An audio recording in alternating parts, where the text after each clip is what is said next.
Good afternoon all of you.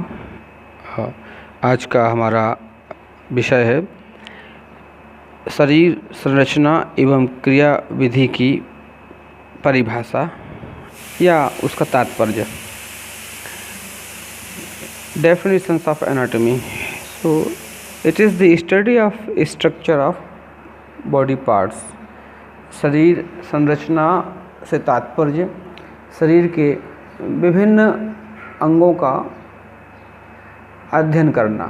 Anatomy is study of structure of organs whereas physiology deals with the function of organs. जहाँ पर जो क्रिया प्रणाली होती है शरीर की, जहाँ होती है, जिन संस्थानों में होती है, उनके आकार प्रकार का अध्ययन करना। विज्ञान की वह शाखा जो शरीर के अवयवों डिफरेंट जो पार्ट्स हैं, जो अवयव हैं, छोटे छोटे संस्थान हैं, वो कहाँ स्थित हैं, उनकी रिस्पेक्टिव लोकेशन, उनका अध्ययन करना, उनके आकार प्रकार के बारे में जानना। Anatomy is the branch of science where you study the respective location of a body part.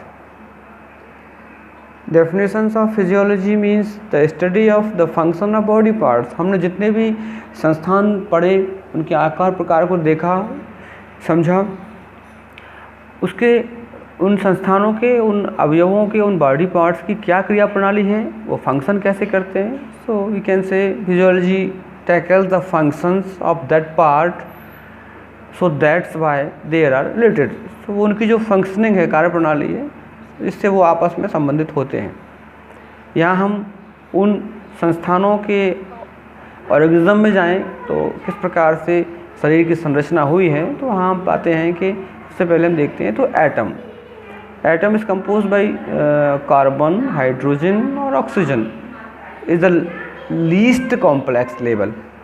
Is defined as the smallest particle of the n element.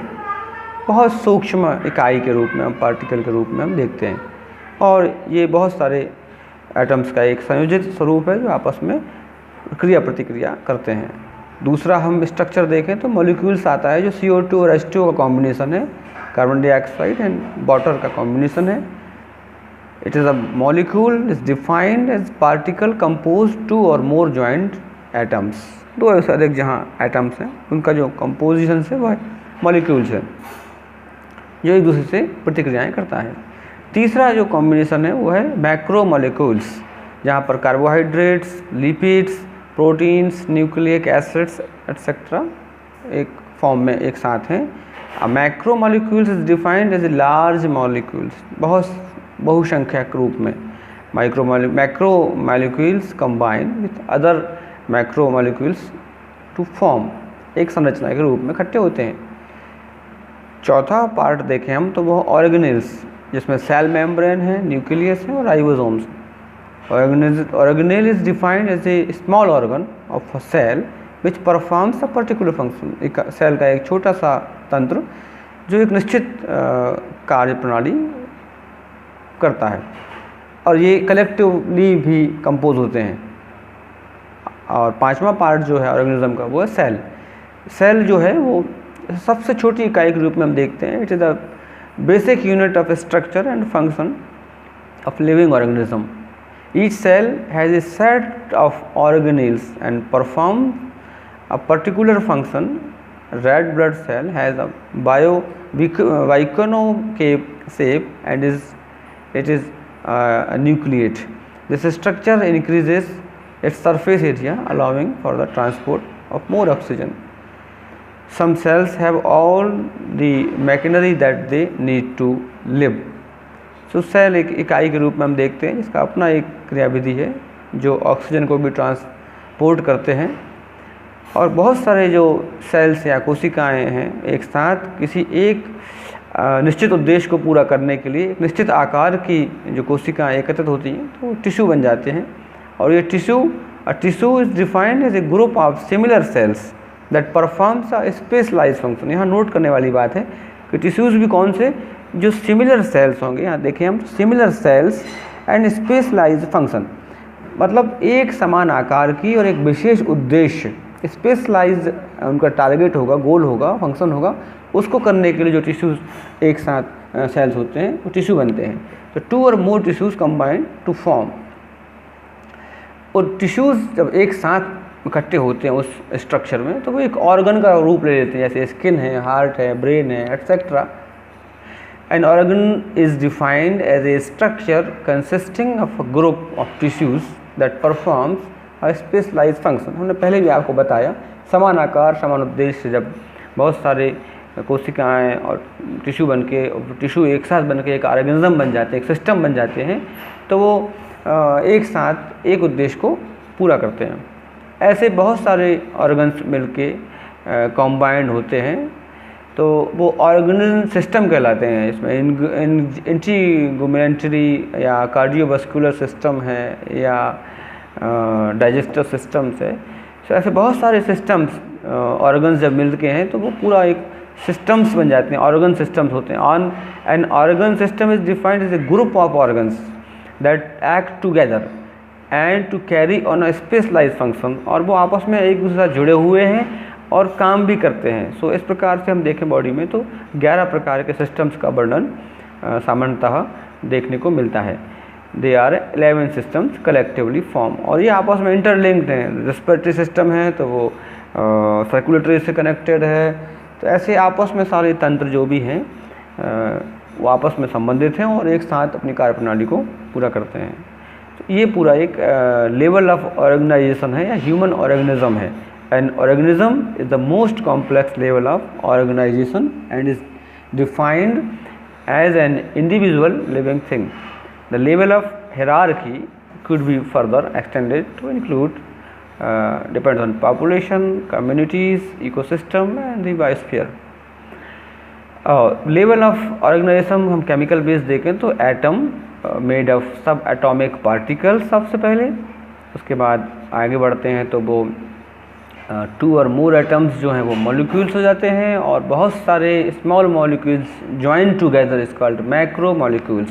हम यहाँ देख रहे हैं ये सब एटॉमिक पार्टिकल्स बन के एटम मॉलिक्यूल्स, और मॉलिक्यूल्स जब बहुत सारे हो जाएंगे तो ये मैक्रो मॉलिक्यूल्स स्ट्रक्चर हो जाएंगे। और जो बहुत सारे मैक्रो मॉलिक्यूल्स जब कंबाइन टुगेदर हैं, ज्वाइंट स्ट्रक्चर्स हैं, तो वो ऑर्गेनील्स हो जाते हैं, एक ऑर्गन की संरचना के लिए तैयार हो जाते हैं। तो organelles collectively compose a cell, और वह पर एक सामूहिक समग्र रूप जो है वह कोशिका के रूप में हमें देखते हैं। ये हमारा basic structural and functional unit है शरीर का। Group of cells working together perform a function. So means they are जब एक साथ इकट्ठे होते हैं बहुत सारे सेल्स और काम करते हैं, क्रिया प्रणाली संचालित करते हैं, तो वो टिश्यूज़ बन जाते हैं समान आकार समान उद्देश्य।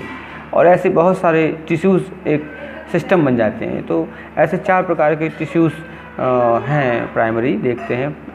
एपिथेलियल टिश्यूज़ हैं, कनेक्टिव टिश्यूज़ हैं, मस्कुलर टिश्यूज़ हैं और नर्व टिश्यूज़। 2 या 2 से अधिक जब ऊतक या टिश्यूज़ एक साथ आते हैं और किसी विशेष उद्देश्य को पूरा करते हैं, एक शेप में आते हैं। जैसे हम यहाँ देखें तो एक स्टमक का हम आकार देखें तो यहाँ एक स्पेसिफाइड टिश्यूज़ हैं और उनके एक स्पेसिफाइड फंक्शन है। ऐसे हम देखें तो करीब 10-11 सिस्टम्स पढ़ने में आते हैं। कहीं कुछ किताबों में 8 सिस्टम बताए हैं, कहीं 9, कहीं 10, लेकिन जहाँ कम बताए हैं उसका मतलब ये नहीं है कि सिस्टम कम है। उन 8 के अंदर भी ये 11 होंगे, या कहीं 6 पढ़ेंगे तो उन 6 के अंदर ये 11 काम ही होंगे।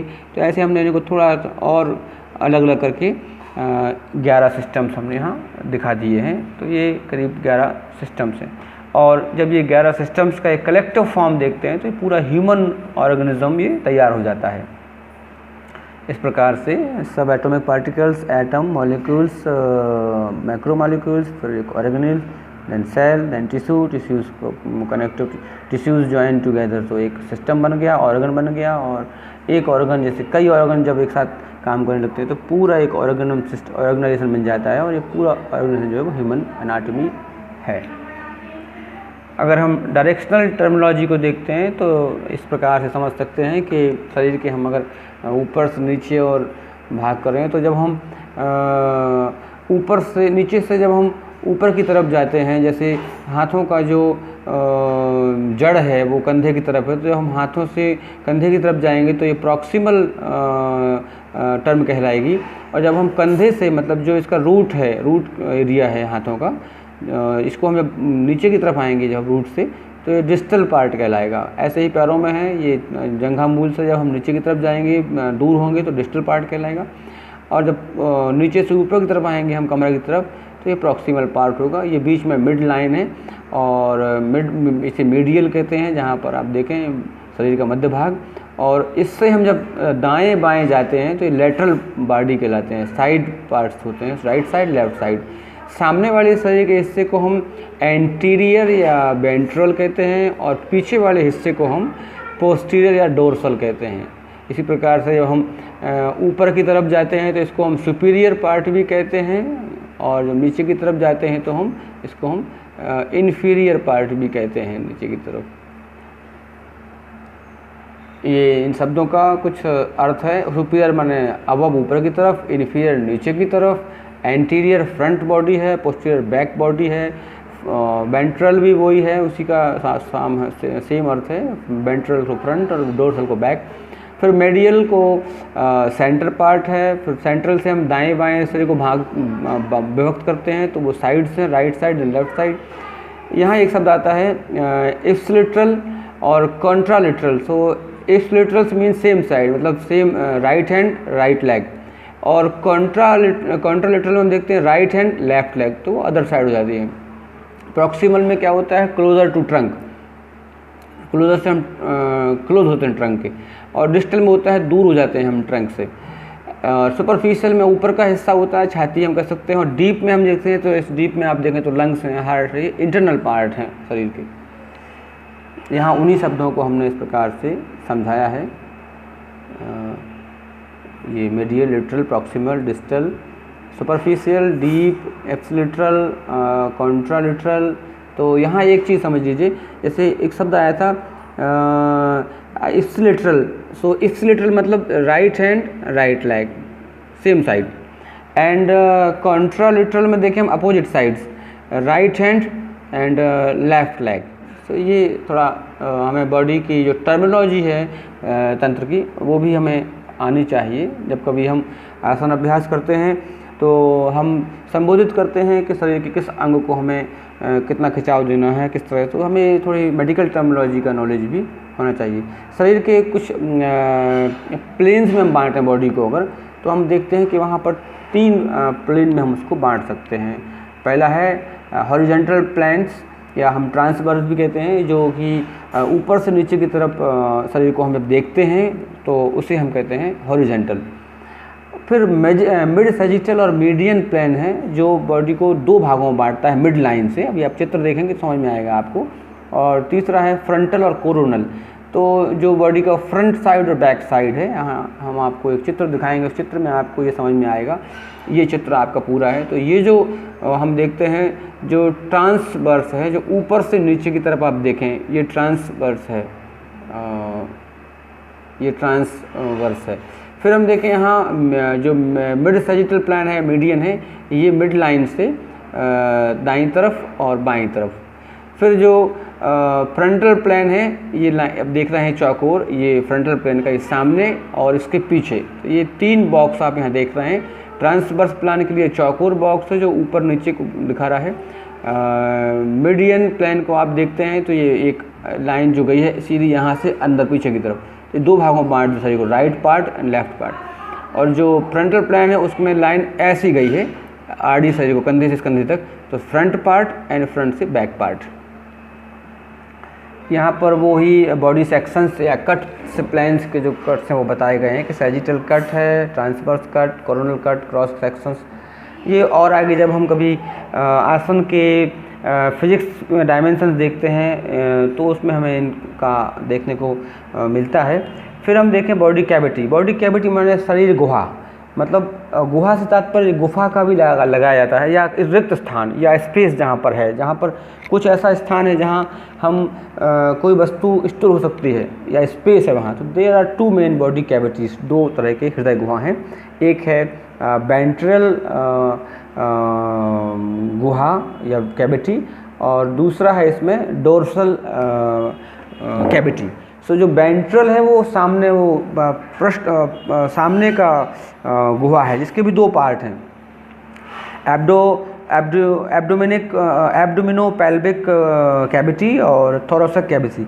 एब्डोमिनोपेल्विक कैविटी के अंदर consist abdominal and pelvic regions, it contains the digestive and reproductive organs. तो इसके अंदर डाइजेस्टिव सिस्टम पूरा आ जाता है इस गुहा के अंदर, और रिप्रोडक्टिव ऑर्गन्स जो भी हमारे स्थित हैं इस खाली स्थान में बहुत सारे स्थित हैं। और थोरेसिक में हम देखें तो थोरेसिक में which is the upper torso और chest region, it contains heart and lungs. और डोर्सल पार्ट्स भी हम देखें तो दो भागों में बंटता है, क्रेनियल कैविटी और वर्टिब्रल कैविटी।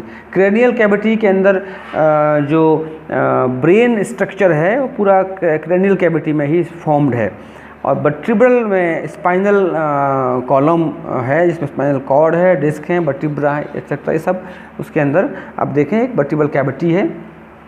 जब हम चित्र देखते हैं तो यहाँ देखें, ये हमारा वेंट्रिकल कैविटी हमने पढ़ा था। वेंट्रिकल कैविटी के दो पार्ट हमने पढ़े थे, एक पढ़ा था हमने एब्डोमिनोपेल्विक कैविटी और एक पढ़ा था हमने थोरेसिक कैविटी। तो एब्डोमिनल कैविटी के अंदर देखा हमने तो ये पेल्विक कैविटी में सारा डाइजेस्टिव सिस्टम आ गया, और पेल्विक कैविटी के अंदर हमारे रिप्रोडक्टिव ऑर्गन्स आ गए। थोरेसिक कैविटी में हमारा डायफ्राम से ऊपर देखें हम तो यहाँ पर लंग्स और हार्ट वगैरह आ जाता है। जो डोर्सल कैविटी है, जो पृष्ठ गुहा है, पृष्ठ गुहा में हम देखते हैं क्रेनियल कैविटी है, यहाँ पर क्रेनियल बोन्स है, यहाँ पर पूरा मस्तिष्क संरचना है। और जो वर्टिब्रल कैनियल है, कैनाल है या गुहा है, कैविटी है, इसमें हमारे सारे डिस्क आपस में रखे हुए हैं। यहाँ पर भी एक गुहा जैसी आकृति है जहाँ पर पूरा नर्वस सिस्टम कंपोज है या कनेक्ट है। फ्रंट से हम देख सकते हैं ये राइट लंग, लेफ्ट लंग, इस तरह से ये मेडिस्टनम है, लेफ्ट प्लूरल कैविटी है, समझाया गया। यहाँ पर डायफ्राम है, यहाँ पर हार्ट स्पेस, हार्ट के लिए है ये स्पेस, ये पेरिकार्डियल स्पेस है, ये राइट प्लूरल कैविटी है। ये एब्डोमिनोपेल्विक कैविटी में, हमारा एब्डोमिनल कैविटी में पूरा हमारा डाइजेस्टिव सिस्टम है, पेल्विक कैविटी में सारे रिप्रोडक्टिव ऑर्गन्स हैं। यहाँ थोड़ा पीछे की तरफ देखें हम तो ये डोर्सल कैविटी में हम देखते हैं तो ये पूरा क्रेनियल कैविटी है, फिर ये पूरा हमारा वर्टिब्रल कैविटी है। इस तरह से हम कैविटी को समझते हैं कि जो हमारे शरीर में स्पेस है उसको हम इस तरह से बांटते हैं, उसके अंदर ये सारे सिस्टम हमारे स्ट्रक्चर्ड हैं, फॉर्म्ड हैं, बॉडी कैविटी एंड मेम्ब्रेन्स। तो ये इस तरह से dorsal body cavity subdivided into the cranial cavity and the vertebral cavity. Cranial cavity houses the brain and vertebral cavity runs through the vertebral column and enclose the spinal cord. ये देखें हम यहाँ पर cranial cavity जो contains brain, और यहाँ से हमारा ये इस कैविटी के ऊपर ही ये डिस्क रखे गए हैं और इसके अंदर ही नर्वस सिस्टम हमारा पूरा फॉर्म्ड है। और यहाँ जो हमारा वेंट्रल कैविटी में हम देखते हैं तो यहाँ पर लंग्स, हार्ट, यहाँ डायफ्राम और एब्डोमिनोपेल्विक कैविटी में हम देखते हैं तो यहाँ पर सारे पाचन तंत्र के अंग, जिसमें आप देखें कि किडनी हैं, इंटेस्टाइन्स हैं, लीवर है, पैंक्रियाज, ये सब यहाँ पर रखे हुए हैं। और यहाँ पेल्विक कैविटी में हम देखते हैं तो रिप्रोडक्टिव ऑर्गन्स है, रेक्टम है, पेरिटोनियल कैविटी है। ये ऐसे लिटरल व्यू है। ये एक और व्यू है, हम इस तरह से समझ सकते हैं इस व्यू को।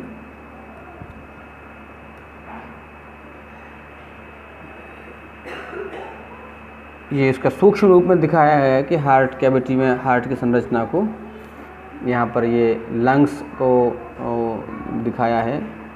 और यहाँ जो हमने ऊपर बात की थी कि जो अदर बॉडी कैविटीज़ हैं, कुछ ऐसी कैविटीज़ भी हैं जो हम समझते हैं कि हम देखते हैं कि ओरल कैविटी है, नेज़ल कैविटी है, ऑर्बिटल कैविटी है। तो हमारा जो स्कल के नीचे हम देखते हैं तो यहाँ पर जो ऑर्बिटल कैविटी है, आँख के भीतर देखें हम, यहाँ पर ऑप्टिक नर्व्स जाती हैं। फिर हम नेज़ल कैविटी देखते हैं तो नासिका गुहा भी कहते हैं हम, नासारंध्र जो हमारे हैं इसको हम नेज़ल कैविटी भी कहते हैं। माउथ के अंदर भी स्पेस है, टंग के ऊपर देखें हम तो तालु पैलेट तक स्पेस है, उसको हम ओरल कैविटी कहते हैं। फिर हम कान के अंदर भी स्पेस देखते हैं तो इसको हम मिडिल ईयर कैविटी भी कहते हैं। फिर साइनोवियल कैविटी, हम जो हमारे नेक वर्टिब्रस हैं इसके अंदर भी स्पेस है, ये स्पेस देखते हैं हम। तो ये फाइब्रोस कैप्सूल्स अराउंड जॉइंट्स हैं, तो इनको हम साइनोवियल कैविटी कहते हैं बिकॉज ऑफ इनके अंदर साइनोवियल फ्लूइड कंसिस्ट होता है। इस तरह से ये पूरा स्ट्रक्चर्स है एब्डोमिनल रीजन्स एंड दी ऑर्डेंट्स। यहाँ हम ये शरीर की संरचना है और हम आगे देखते हैं कि ये शरीर जो है एक टॉपिक में हम इसका महत्व भी जानते हैं कि शरीर कितना इम्पोर्टेंट है। तो इम्पोर्टेंस ऑफ ह्यूमन बॉडी या ह्यूमन एनाटमी एंड फिजियोलॉजी इन योगा, योग के परिप्रेक्ष्य में शरीर का क्या महत्व है, क्या भूमिका है, किस तरह से उपयोगी है। तो हम देखें शास्त्रों में शरीर माध्यम खलु धर्म साधनम की अवधारणा है, अर्थात ये शरीर ही एक माध्यम है, साधन है जिसके द्वारा हम धर्म की साधना कर सकते हैं। यहाँ धर्म से तात्पर्य है हमारे जीवन में जो भी हम अच्छे कर्म करते हैं या हम जीवन के लक्ष्यों को प्राप्त करने का प्रयास करते हैं, उन लक्ष्यों को प्राप्त करने के लिए शरीर रूपी इस रथ या साधन के द्वारा ही हम अपने उद्देश्यों को पूरा कर सकते हैं। तभी तो आयुर्वेद में और कई पुराणों में लिखा है धर्म अर्थ काम मोक्षाणाम आरोग्य मूलमुत्तमम, कि धर्म अर्थ काम और मोक्ष इन चारों पुरुषार्थ चतुष्टय की पूर्ति के लिए कहीं ना कहीं आरोग्य होना आवश्यक है। और आरोग्य किस चीज़ का? आरोग्य जब शरीर का होगा तभी हम अपने जीवन के लक्ष्यों को प्राप्त कर सकते हैं। इसलिए शरीर का स्वस्थ होना, शरीर का निरोगी होना बहुत महत्वपूर्ण है। ये कब होगा? जब हम शरीर संरचना को ठीक से जान सकेंगे। तो जब हम बात करते हैं शरीर संरचना की, तो शरीर संरचना शास्त्रों में 3 तरह की बतलाई गई है, जिसमें हमारा स्थूल शरीर है, सूक्ष्म शरीर है, कारण शरीर है। स्थूल शरीर तो हमने अभी आपको बताया कि उसकी एनाटॉमी और फिजियोलॉजी क्या है, लेकिन इसके पीछे जब हम देखते हैं शास्त्रीय अवधारणा तो वहाँ पर सूक्ष्म शरीर भी है, जहाँ पर मन, बुद्धि, चित्त, अहंकार का एक कंपोजिशंस है, जहाँ पर उनकी एक स्ट्रक्चर है, उनका भी अपना एक एनाटॉमी है, उनकी अपनी एक फिजियोलॉजी है। तो वो 3 शरीर में सूक्ष्म शरीर भी है और कारण शरीर जहाँ पर हमारे कर्मों का संचय है, जहाँ हमारा प्रारब्ध है, जहाँ हमारे इसको हम भाग्य में भी देखते हैं, तो वो हम जो संचित कर्मों को जहाँ पाते हैं वो हमारे प्रारब्ध कर्म जो हैं उसका जो स्थान है वो कारण शरीर का स्थान है। जिस कारण से ही, क्योंकि हर कार्य के प्रति कोई ना कोई कारण है, हमारा जन्म हुआ, हम कोई क्रियाविधि करते हैं, कोई काम करते हैं, तो उसके पीछे कोई कारण है। इसी प्रकार से इस शरीर के पीछे भी एक कारण शरीर भी है। 3 शरीर संरचना शास्त्रीय अवधारणा है। ये 3 शरीर जो हैं पंचकोशों में विभक्त हैं, जिसे हम कहते हैं पंचकोश थ्योरी अबाउट पर्सनालिटी। अगर हम पर्सनालिटी को समझें तो यहाँ पंचकोशीय व्यवस्था है, जिसमें अन्नमय कोश, प्राणमय कोश, मनोमय कोश, विज्ञानमय कोश और आनंदमय कोश, ये 5 कोश मिलकर ही ये 3 शरीर बनते हैं। जहाँ पर हम बात करते हैं अन्नमय कोश की, तो अन्नमय शरीर जो है वही स्थूल शरीर है जो रज और वीर्य से बना हुआ है, माता पिता की देन है। दूसरा शरीर जहाँ पर पंचकोश है वह है प्राणमय कोश, जहाँ पर हम प्राण की बात करते हैं, जहाँ पर हम ब्रीथ की बात करते हैं, जहाँ हम प्राणायाम की बात करते हैं, तो वह एक सीट है जो प्राणमय कोश है।